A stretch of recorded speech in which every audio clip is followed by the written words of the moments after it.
Let's talk about my 2025 as an up-and-coming film actress.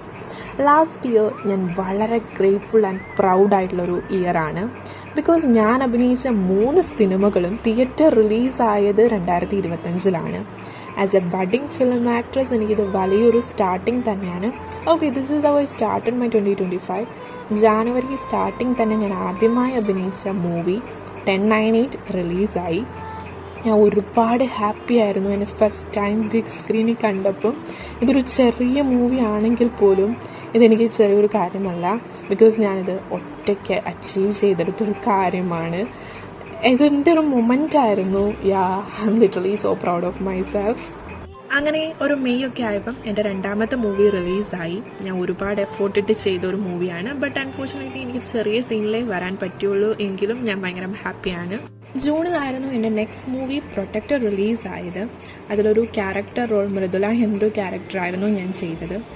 ഞാൻ literally സ്വപ്നം കാണുന്ന പോലെയായിരുന്നു എൻ്റെ പോസ്റ്റേഴ്സ് ഇങ്ങനെ ട്രിവാൻഡ്രം, വർക്കല, കണ്ണൂരൊക്കെ പോകുമ്പോൾ കാണുമ്പോഴും അതുപോലെ തന്നെ ഇങ്ങനെ ബിഗ് സ്ക്രീനിൽ കണ്ടപ്പം എനിക്ക് പറഞ്ഞറിയിക്കാൻ വയ്യ. ഞാൻ ഭയങ്കര ഹാപ്പി ആയിരുന്നു. ഓൾവേസ് ഒരു നടിയാകുക എന്നതൊരു സിമ്പിൾ ജേണി അല്ലായിരുന്നു ഫോർ മീ. ബട്ട് പ്രൗഡ്ലി എനിക്കിപ്പോൾ പറയാൻ പറ്റും, ഞാൻ ആ ഒരു ജേണിയുടെ ഒരു സ്റ്റെപ്പ് അല്ലെങ്കിൽ ഒരു സ്റ്റാർട്ടിങ് വച്ചു. അതും എനിക്ക് ഒറ്റയ്ക്ക് അത് അച്ചീവ് ചെയ്തെടുക്കാൻ പറ്റി എന്നത് എനിക്ക് ഭയങ്കര പ്രൗഡായിട്ടുള്ളൊരു കാര്യമാണ്. അതൊക്കെ എനിക്ക് ഈ ഇയറിൽ ചെയ്യാൻ പറ്റി. അതുപോലെ ഈ മൂവി കഴിഞ്ഞ് കുറച്ച് ദിവസം കഴിഞ്ഞപ്പോൾ തന്നെ എനിക്ക് നെക്സ്റ്റ് മൂവിയുടെ പൂജയായിരുന്നു. അതുപോലെ അതിൻ്റെ നെക്സ്റ്റ് മന്ത് എനിക്ക് ആ മൂവി കംപ്ലീറ്റ് ആക്കാൻ പറ്റി. അതുപോലെ ഷോർട്ട് ഫിലിം ചെയ്യാൻ പറ്റി.